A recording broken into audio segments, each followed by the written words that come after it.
আসসালামু আলাইকুম।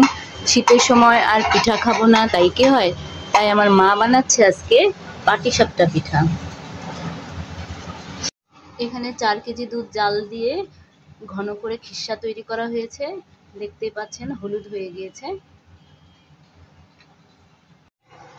আর এখানে চালের গোল্লা তৈরি করা হয়েছে গুড় দিয়ে।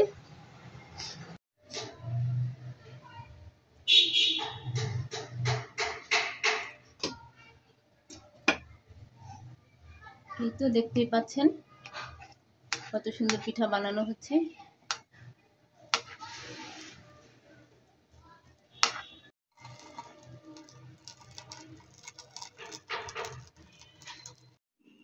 এই তো মজাদার পাটিসাপটা পিঠা রেডি, দেখতেই পাচ্ছেন। মাশাআল্লাহ কত সুন্দর হয়েছে পিঠাগুলো। সবাই ভালো থাকবেন। আল্লাহ হাফেজ।